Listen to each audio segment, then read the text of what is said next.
അലൈക്കും വറഹ്മത്തുള്ളാഹി. പ്രിയമുള്ള രക്ഷിതാക്കളെ, വിദ്യാർത്ഥികളെ, നാളെ 6ാം ക്ലാസ്സിന് തജ്വീദാണല്ലോ വിഷയം. നമുക്ക് ചെറിയ നിലയ്ക്ക് ഒരു മോഡൽ ക്വസ്റ്റ്യൻ പേപ്പറും ഒരു ചെറിയ നിലക്കുള്ള ഒരു റിവിഷനുമാണ് നടത്താൻ ഉദ്ദേശിക്കുന്നത്. ഇൻഷാ അല്ലാഹ് രക്ഷിതാക്കൾ കാണുന്നവരുണ്ടെങ്കിൽ മക്കൾക്ക് പറഞ്ഞു കൊടുക്കുകയും മക്കൾ കാണുന്നുണ്ടെങ്കിൽ പ്രത്യേകം ശ്രദ്ധിക്കുകയും ചെയ്യാം. ഈ ഒറ്റ ചാർട്ട് തന്നെ മതി നമുക്ക് പരീക്ഷ എഴുതുമ്പോൾ വളരെ സിമ്പിളായിട്ട് 25-30 മാർക്ക് ഏറ്റവും ചുരുങ്ങിയത് വാങ്ങാൻ കഴിയും. അള്ളാഹു നമുക്ക് തൗഫീഖ് നൽകട്ടെ. മോഡൽ ക്വസ്റ്റ്യൻ പേപ്പർ എടുക്കുന്നതിന് മുമ്പ് ഈ ഒരു ചാർട്ടിലേക്ക് ഒന്ന് നോക്കി. ഇത് സുക്കൂനുള്ള നൂനിൻ്റെയും തെൻവീനിൻ്റെയും നിയമങ്ങളാണ് പറയുന്നത്. നമ്മൾ അത് പ്രധാനമായും വിഷയം പഠിച്ചത് ഇപ്പോൾ അതാണല്ലോ. അപ്പം നൂനിൻ്റെയും തെൻവീനിൻ്റെയും രണ്ടും ഒരു നിയമമാണ്. അപ്പോൾ ഇനി ചോദിച്ചാൽ നൂനിനെ പോലെ തന്നെയാണ് മറ്റൊന്ന് എന്ന് ചോദിച്ചാൽ തെൻവീനിന് കൊടുക്കാം. തെൻവീനിനെ പോലെയാണ് മറ്റൊന്ന് കൊടുത്താൽ നൂനാണ്, സുക്കൂനുള്ള നൂനാണെന്ന് പറയാം. അപ്പം സുക്കൂനുള്ള നൂനിൻ്റെയും തെൻവീനിൻ്റെയും നിയമങ്ങളാണ് ഈ പറയുന്നത്. ഈ ചാർട്ടിലേക്ക് നോക്കി ഇൽഹാറിൻ്റെ അക്ഷരം അല്ലെങ്കിൽ താഴോട്ട് നോക്കുകയാണെങ്കിൽ അതിൽ ബാ കൊടുത്തിട്ടുണ്ട് അല്ലേ ഇഖ്ലാബ്. ഇനി വേണ്ട ഇൽഹാറിനായിക്കോട്ടെ, തുടക്കം മുതൽ ഇൽഹാറിൻ്റെ അക്ഷരങ്ങൾ എന്ന് പറഞ്ഞാൽ സുക്കൂനുള്ള നൂനിൻ്റെ ശേഷം വന്ന അക്ഷരം, സുക്കൂനുള്ള നൂന് വന്നു അതിന് ശേഷമുള്ള അക്ഷരം ഈ 6 അക്ഷരത്തിൽപ്പെട്ട അക്ഷരമാണോ എങ്കിൽ അവിടെ ഇൽഹാറാണ് ചെയ്യേണ്ടത്. ഇൽഹാർ എന്ന് പറഞ്ഞാൽ ഈ നൂനിനെ വ്യക്തമാക്കണം എന്നതാണ് അവിടുത്തെ നിയമം. നൂനിൻ്റെ ശേഷം അല്ലെങ്കിൽ തെൻവീനിൻ്റെ ശേഷം ഈ 6 അക്ഷരത്തിൽപ്പെട്ട ഹംസ, ഐന്, റൈന്. ഹംസ എന്ന് പറഞ്ഞാൽ ആ, ഇ, ഉ. നമ്മൾ അലിഫിൻ്റെ മുകളിൽ ഫത്ത് ഇട്ട ആ നൈ, അതാണ് ഹംസ. സാധാരണ അലിഫ് എന്നത് നമ്മൾ മനസ്സിലാക്കണം. അലിഫ് എന്നുള്ള നീട്ടാനുള്ള ഉപയോഗിക്കുന്ന സാധനം മാത്രമാണ് അലിഫ്. അലിഫിൻ്റെ മുകളിൽ ഒരു ഫത്ത് ഇട്ട പിന്നെ അത് ഹംസയായിട്ട് മാറി. അപ്പോൾ ഹംസ, ഐന്, റൈന്. അപ്പോൾ നൂനിൻ്റെ ശേഷം സുക്കൂനുള്ള നൂനിൻ്റെ ശേഷം അല്ലെങ്കിൽ തെൻവീനിൻ്റെ ശേഷം സുക്കൂനുള്ള നൂനിൻ്റെയോ തെൻവീനിൻ്റെ ശേഷം ഈ 6 അക്ഷരത്തിൽപ്പെട്ട ഏതെങ്കിലും വന്നാൽ ഈ നൂന് വ്യക്തമാക്കണം. നൂന് സുക്കൂനോടുകൂടെ അല്ലെങ്കിൽ തെൻവീനോടുകൂടെ വ്യക്തമായിട്ട് പറയണം. ഇനി നൂനിൻ്റെ ശേഷം അല്ലെങ്കിൽ തെൻവീനിൻ്റെ ശേഷം നൂന് തന്നെ വന്നു, സുക്കൂനുള്ള നൂനിൻ്റെ ശേഷം അല്ലെങ്കിൽ തെൻവീൻ്റെ ശേഷം നൂന് അല്ലെങ്കിൽ വാവ് അല്ലെങ്കിൽ മീമ് അല്ലെങ്കിൽ യാ, നൗമി എന്ന് പറയും. നമ്മൾ പാഠത്തിലുള്ള യൻമൂന്നാണ് അല്ലേ. ഈ അക്ഷരങ്ങൾ വന്നാൽ എന്ത് ചെയ്യണം? നൂനിന് ആദ്യത്തെ നൂനിനെ രണ്ടാമത്തെ നൂനിലേക്ക് കൊടുക്കുക. അല്ലെങ്കിൽ ഈ 4 അക്ഷരത്തിൽപ്പെട്ട ഏതക്ഷരം വന്നാലും സുക്കൂനുള്ള നൂനിൻ്റെ ശേഷം ഈ 4 അക്ഷരത്തിൽപ്പെട്ട ഏതക്ഷരം വന്നാലും അതിലേക്ക് മിക്സ് ചെയ്ത് മണിക്കുകയും ചെയ്യണം അല്ലേ. ഉന്നത്ത് കൊടുക്കണം എന്ന് പറയണം. അതാണ് എന്ത് ഉന്നത്ത്.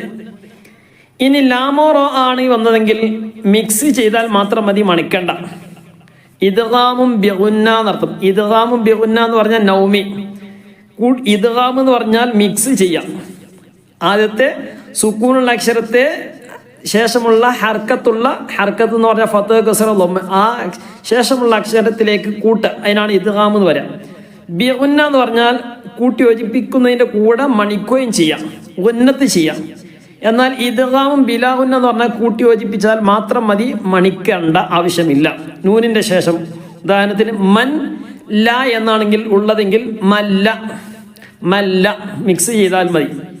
നേരെ മറിച്ച് മൻ ന എന്നാണ് ഉള്ളതെങ്കിൽ, നൂനിൻ്റെ അക്ഷരമാണ് വന്നെങ്കിൽ മൻ പിന്നെ ന എന്നാണെങ്കിൽ മന്ന എന്ന് പറയണം. അപ്പോൾ മണിക്കണം. ഇതാണ് തമ്മിലുള്ള വ്യത്യാസം. അത് നമ്മൾ എന്ത് ചെയ്യുക? ഖുർആൻ ഓതുമ്പോൾ ആ ഓ പിന്നെ എന്ത് ചെയ്യണം? അതൊക്കെ നമ്മൾ പരീക്ഷ എഴുതാനുള്ളതല്ല, പാരായണത്തിൽ കൊണ്ടുവരാനുള്ളത്. അപ്പോൾ അതൊക്കെ എന്ത് ചെയ്യുക? ഇത്തരം ക്ലാസ്സുകളൊക്കെ കേൾക്കാൻ താല്പര്യമുള്ളവരൊക്കെ എന്ത് ചെയ്യുക? നമ്മുടെ ചാനൽ ഒന്ന് ഫോളോ ചെയ്യുക. പ്രത്യേകിച്ച് നമ്മുടെ ചാനൽ മദ്രസ ഖുർആൻ പഠനസായി എന്നുള്ളതാണ്. സാധാരണക്കാരായ മുതിർന്ന ആളുകൾക്കും അതുപോലെ തന്നെ കുട്ടികൾക്കൊക്കെ പഠിക്കാൻ പറ്റിയ ക്ലാസ്സുകളൊക്കെ നമ്മൾ സ്ഥിരമായിട്ട് എന്നും വരുന്ന ക്ലാസ്സുകളാണ്. ഇതിപ്പോൾ പിന്നെ പരീക്ഷണ സമയമായതുകൊണ്ട് മാത്രം കുറച്ച് എക്സാമുമായി ബന്ധപ്പെട്ട വിഷയങ്ങൾ പറഞ്ഞു എന്ന് മാത്രം. അപ്പോൾ ഇനി സുക്കൂനുള്ള നൂനിൻ്റെയോ തെൻവീനിൻ്റെ ശേഷം ബ ആണ് വന്നതെങ്കിൽ അവിടെ നൂനിൻ്റെ സ്ഥാനത്ത് മീമ് കൊടുക്കണം. മിൻ ബാദു എന്നാണ് ഉള്ളതെങ്കിൽ നൂനിൻ്റെ സ്ഥാനത്ത് മീമ് കൊടുത്തിട്ട് മിം ബാദ് എന്ത് ചെയ്യണം? നൂനിൻ്റെ സ്ഥാനത്ത് മീമ് കൊണ്ടുവരണം. എന്ത് ചെയ്യുക? നൂനിനെ മാറ്റി മീമാക്കിയിട്ട് മറച്ച് മണിക്കുക. അവിടെ ഇഖ്ലാബ് എന്ന് പറയും. മനസ്സിലായില്ലേ? ഇനി ബാക്കി 15 അക്ഷരമാണുള്ളത്. ബാക്കി 15 അക്ഷരത്തിൽപ്പെട്ട ഏത് വന്നാലും മറച്ച് മണിക്കണം. അതാണ് ചെയ്യേണ്ടത്. അപ്പം ഈ വിഷയം മനസ്സിലായില്ലേ? മറച്ച് മണിക്കുക. അപ്പം ഇനി ഒരു ഉദാഹരണം തന്നു. അൻഹു എന്ന ഉദാഹരണം തന്നാൽ അവിടെ എന്താണ് നൂനിന്റെ ശേഷം ഹ ആണ് വന്നിട്ടുള്ളത്. ഇവിടുത്തെ നിയമം എന്താണെന്ന് ചോദിച്ചാൽ ഈ ചാർട്ട് നമുക്ക് ഓർമ്മ ഉണ്ടാകണം. ഈ ചാർട്ട് ഓർമ്മയിൽ വരണം. അപ്പൊ എന്താണ് അവിടെ ഇദ്ഹാറാണ് വരുന്നത്. നൗമി എന്ന അക്ഷരമാണ് വന്നതെങ്കിൽ ഇദ്ഗാമും ബിഗുന്നയാണ്. ലാമോ റാ ആണ് വന്നതെങ്കിൽ ഇദ്ഗാമും ബിലാഗുന്നയാണ്. ബ ആണ് വന്നതെങ്കിൽ ഇഖ്ലാബാണ്. ബാക്കി ഈ പറഞ്ഞ അക്ഷരമല്ലാത്ത ഇപ്പൊ 13 അക്ഷരമാണ് പറഞ്ഞത്. ടോട്ടൽ 28 അക്ഷരമാണ് അറബിയിലുള്ളത്. 13 പോയാൽ ബാക്കി 15 അക്ഷരം. ബാക്കി 15 അക്ഷരം ഇഖ്ഫായിന്റെ അക്ഷരമാണ്. അപ്പോൾ ഏത് ഉദാഹരണം വന്നാലും മൻ യശാഉ എന്ന ഉദാഹരണം അവിടെ കാണിച്ചാൽ മൈ ഓതേണ്ടെങ്ങനെ മൈ യശാ എന്നാണ് ഓതേണ്ടത്. അപ്പൊ നൂനിന്റെ ശേഷം യാ വന്നു. എന്താണ് അവിടുത്തെ നിയമം? ഇദ്ഗാമും ബിഗുന്ന. മനസ്സിലായില്ലേ? ഇവിടെ തന്നെയുണ്ട്. ഇപ്പോൾ നമ്മൾ പേര് പഠിച്ചു. ഇദ്ഹാറ്, ഇദ്ഗാമും ബിഗുന്ന, ഇദ്ഗാമും ബിലാഗുന്ന, ഇഖ്ലാബ്, ഇഖ്ഫാ. ഇദ്ഗാം 2 വിധമുണ്ട് എന്ന് പറഞ്ഞു. അത് പിന്നെ അങ്ങനെ ചോദ്യം വന്നാൽ ഏതാണ് ഇദ്ഗാമും ബിഗുന്നയും ഇദ്ഗാമും ബിലാഗുന്നയും? നൂനിന്റെ ശേഷം ബാ വന്നാൽ അവിടുത്തെ നിയമം എന്താണ്? അത് ഇഖ്ലാബാണ്. നൂനിന്റെ ശേഷം സുക്കൂനുള്ള നൂനിന്റെ ശേഷം അല്ലെങ്കിൽ തൻവീനിന്റെ ശേഷം ഥ വന്നാൽ പുള്ളിയുള്ള ഥ, ഇനി സീന് വന്നാലും എന്താ നിയമം? അത് ഇഖ്ഫായിന്റെ അക്ഷരമാണ് അല്ലേ? പിന്നെ അലിഫ്, പിന്നെ അലിഫ് എന്താണ്? ഹംസ ഇട്ടാൽ എന്ത് ചെയ്യും? അത് പിന്നെ ഇദ്ഹാറിന്റെ അക്ഷരമായി അല്ലേ? ബ ഇഖ്ലാബിന്റെ അക്ഷരമാണ്. ത ഇഖ്ഫായിന്റെ അക്ഷരമാണ്. ഥ ഇഖ്ഫായിന്റെ അക്ഷരമാണ്. ജീം ഇഖ്ഫായിന്റെ അക്ഷരമാണ്. ഹ ഖ അത് രണ്ടും ഇദ്ഹാറിന്റെ അക്ഷരമാണ്. ഇങ്ങനെ ഓരോന്നും ചെയ്താൽ ശരിക്കും നോക്കിയാൽ ഇഖ്ഫായിന്റെ അക്ഷരം നമുക്ക് കിട്ടും. ഇപ്പൊ ഈ ഇഖ്ഫാ ഇല്ലാത്ത ബാക്കിയുള്ളതൊക്കെ പഠിച്ചു കഴിഞ്ഞാൽ ബാക്കിയുള്ളത് മുഴുവൻ എന്താണ്? ഇഖ്ഫാ ആണ്. ഇഖ്ഫാ ഇല്ലാത്ത ഇദ്ഹാർ, ഇദ്ഗാമും ബിഗുന്ന, ഇദ്ഗാമും ബിലാഗുന്ന, ഇഖ്ലാബ്. ഇവിടൊക്കെ എന്താണ്? ഇത് പഠിച്ചു കഴിഞ്ഞാൽ ഇഖ്ഫാ വളരെ സിമ്പിൾ ആയിട്ട് നമുക്ക് പഠിക്കാൻ കഴിയും. ഇനി നമുക്ക് എന്ത് ചെയ്യാം? മോഡൽ ക്വസ്റ്റ്യൻ പേപ്പർ ഒന്ന് നോക്കാം.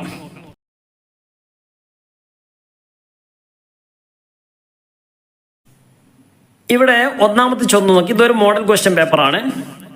ഇതിലെ ശരി അടയാളപ്പെടുത്താനുള്ളതാണ്. ഒന്ന് പെട്ടെന്ന് വായിച്ചു പോകണം. ഇപ്പം ഏകദേശം മനസ്സിലായിട്ടുണ്ടാവും. ഇനി പാഠങ്ങളൊക്കെ ഒന്ന് ജസ്റ്റ് ഒന്ന് വായിച്ചു പോയാൽ തന്നെ നമുക്ക് ഉത്തരം എഴുതാൻ കിട്ടും. ഖുർആൻ ഓതാത്ത കപട വിശ്വാസിയുടെ ഉപമ. കപട വിശ്വാസിയാണ്, മുഅ്മിനിന്റെ അല്ല, വിശ്വാസിയുടെ അല്ല, കപട വിശ്വാസിയുടെ ഉപമ നാരങ്ങ, കൈപ്പങ്ങ, ആട്ടങ്ങ. ഏതാണ്? ആട്ടങ്ങയാണ് അല്ലേ? ഹംലല എന്ന് പറഞ്ഞു. അറബിയിൽ എന്താ പറഞ്ഞ? ഹംലല. അവിടെ ആട്ടങ്ക എന്ന് പറഞ്ഞത് ഖുർആൻ ഓതാത്ത കപട വിശ്വാസിയുടെ. ഇനി ഖുർആൻ ഓതുന്ന വിശ്വാസിയുടെ ഉപമ എന്ന് പറഞ്ഞാൽ അത് ഏതുപോലെയാണ്? നാരങ്ങയാണ്. അപ്പൊ അതിലാ ടിക്കുണ്ട്. രണ്ടാമത്തെ എല്ലാ രാത്രിയിലും ഓതിയാൽ ദാരിദ്ര്യം ഉണ്ടാകില്ല എന്ന് പറഞ്ഞ് പ്രത്യേകം പറഞ്ഞ സൂറത്ത് ഏതാണ്? അത് സൂറത്തുൽ വാഖിഅയാണ് അല്ലേ? ഇനി മൂന്നാമത്തെ ഖുർആനിന്റെ 1/3 എന്ന് അറിയപ്പെടുന്ന സൂറത്ത് ഏതാണ്? നമ്മൾ എപ്പോഴും 1/3 മറക്കാൻ പാടില്ല. ഏത് സമയത്തും ദുആ ചെയ്യുമ്പോഴും 3 പ്രാവശ്യം ഓതുന്ന സൂറത്താണ് ഏത്? സൂറത്തുൽ ഇഖ്ലാസ്, ഖുൽ ഹുവല്ലാഹു അഹദ്. അതെ, അപ്പൊ അതിൽ ടിക്ക് ചെയ്യാം. സാക്കിനായ നൂനിന്റെയും മീമിന്റെയും വിധികൾ എത്രയാണ്? അവിടെ സാക്കിനായ നൂനിന്റെയും തെൻവീനിന്റെയും വിധികൾ കേട്ടോ, മീമിന്റെ അല്ല, അതവിടെ കൊടുത്തത് പേച്ചതാണ്. സാക്കിനായ നൂനിന്റെയും തെൻവീനിന്റെയും വിധികൾ 5 ആകുന്നു. ഇത്രയാണ്. ഇപ്പൊ നമ്മൾ 5 പറഞ്ഞില്ലേ? നേരത്തെ ചാർട്ട് കണ്ടില്ലേ? അത് 5. അതന്നെ നൂനിന്റെയും തെൻവീനിന്റെയും വിധികൾ അല്ലെ? മീമിന്റെ നിയമങ്ങൾ വേറെയാണ്. മീമിന്റെ നിയമങ്ങൾ നമ്മൾ പാടെടുത്തിട്ടില്ല അല്ലേ? മീമിന്റെ നിയമങ്ങൾ എത്രയാണ്? 3 ഉള്ളത്. മീമിൻ്റെത് സാക്കിനായ നൂനിന്റെയും തെൻവീനിന്റെയും വിധികൾ 5 ആകുന്നു. ഇദ്ഗാമും ബിലാഗുന്നയുടെ അക്ഷരങ്ങളിൽ പെട്ടതാണ്. ഇദ്ഗാമും ബിലാഗുന്നയുടെ അക്ഷരം ഏതാ? നമ്മൾ ചാർട്ടിലേക്ക് നോക്കി. ചാർട്ട് നമ്മുടെ മനസ്സിൽ എപ്പോഴും ഉണ്ടാകണം. ആ ചാർട്ട്, ഒറ്റ ചാർട്ട് മതി നമുക്ക് എന്ത് ചെയ്യാം? സ്കോർ ചെയ്യാം. ഇവിടെ ഏതാണ്? ലാമോ റോ ഉണ്ടെങ്കിൽ അതിൽ ടിക്ക് ചെയ്താൽ മതി. ഇവിടെ ഏതാണ്? യാ ഖാഫ് ലാമ്, ലാമിൽ ടിക്ക് ചെയ്യാം. വേഗം നോക്കുക. ഇൽഹാറിന്റെ ഉദാഹരണമാണ് സമീഉൻ അലീം. തെൻവീനിന്റെ ശേഷം അല്ലെങ്കിൽ സുക്കൂനുള്ള നൂനിന്റെ ശേഷം ഹംസ, ഐന്, ഗൈന്. ഇവിടെ ഏതാണ്? സമീഉൻ അലീം. അപ്പൊ തന്നെ മനസ്സിലായി അതാണ് ഇൽഹാറിന്റെ അക്ഷരം. മിൻ മാൽ എന്നുള്ളത് എന്താണ്? ഇദ്ഗാമും ബിഗുന്നയാണ്. നൂനിന്റെ ശേഷം മീം വന്നു. വആയത്തുല്ല അതെന്താണ്? ഇദ്ഗാമും ബിലാഗുന്നയാണ്. തെൻവീനിന്റെ ശേഷം ലാം വന്നു അല്ലേ?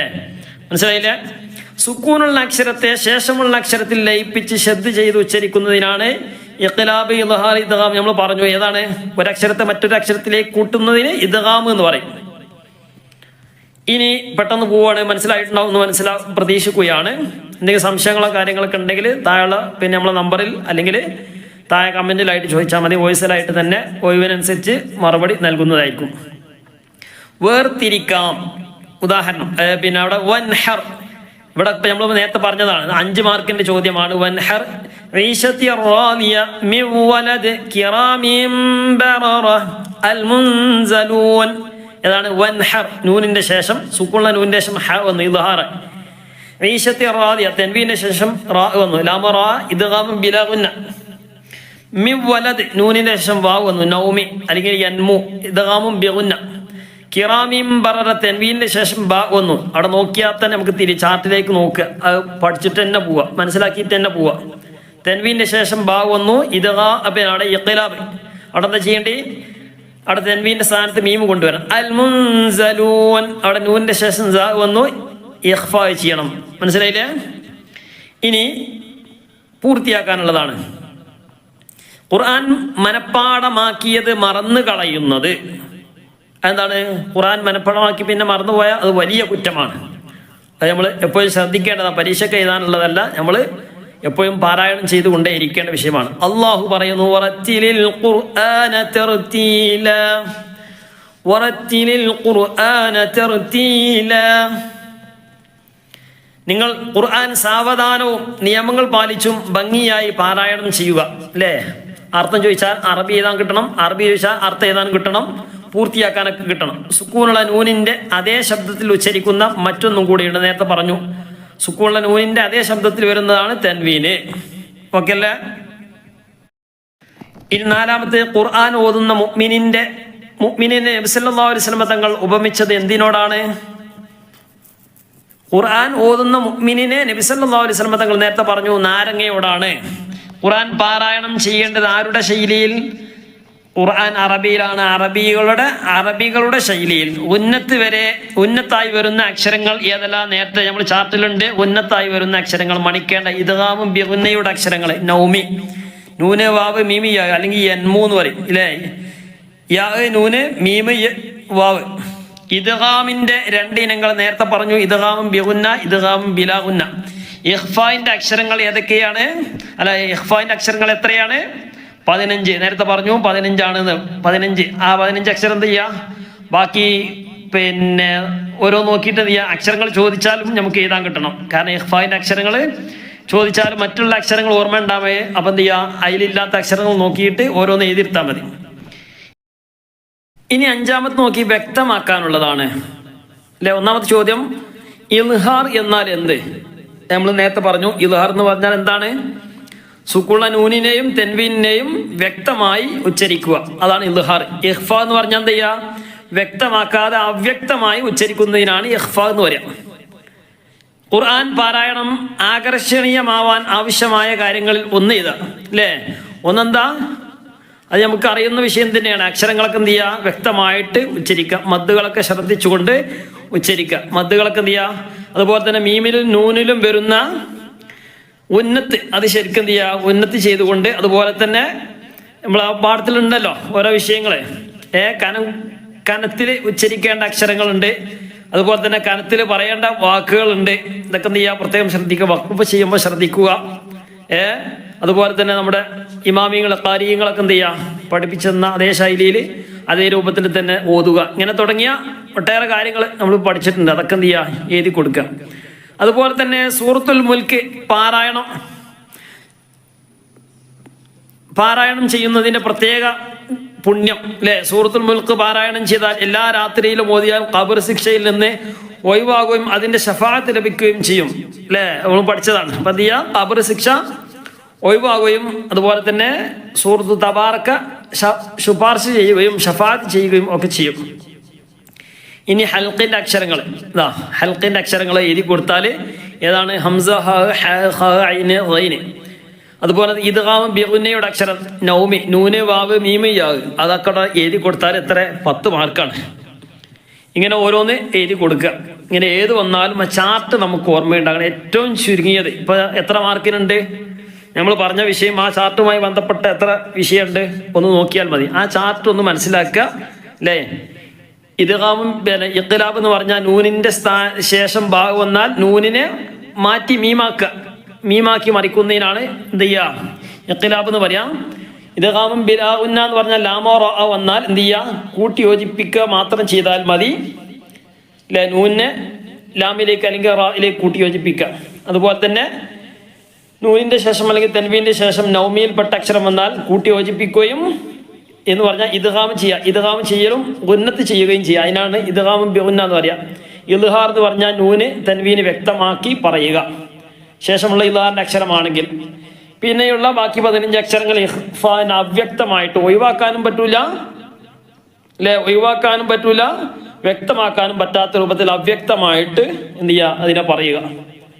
അപ്പൊ ഇൻഷാ അല്ലാഹ് ഏത് ചോദ്യം വന്നാലും എന്ത് ചെയ്യുക, ജസ്റ്റ് ഒന്ന് പാഠം ഒന്ന് വായിക്കുക, നമ്മുടെ ചാർട്ട് ഓർമ്മയിലുണ്ടാകുക, നല്ല ഉഷാറായിട്ട് സ്കോർ ചെയ്യുക. എന്തെങ്കിലും സംശയങ്ങളോ കാര്യങ്ങളൊക്കെ ഉണ്ടെങ്കിൽ ചോദിക്കുക. ഇൻഷാ അല്ലാഹ് നിങ്ങളെ വിലപ്പെട്ട അഭിപ്രായങ്ങളൊക്കെ അറിയിക്കും എന്ന് പ്രതീക്ഷിക്കുകയാണ്. എക്സാം കഴിഞ്ഞതിന് ശേഷമൊക്കെ എന്ത് ചെയ്യുക, നിങ്ങളെ അഭിപ്രായങ്ങളൊക്കെ അറിയിക്കുകയും ചെയ്യാം ഇൻഷാ അല്ലാഹ്.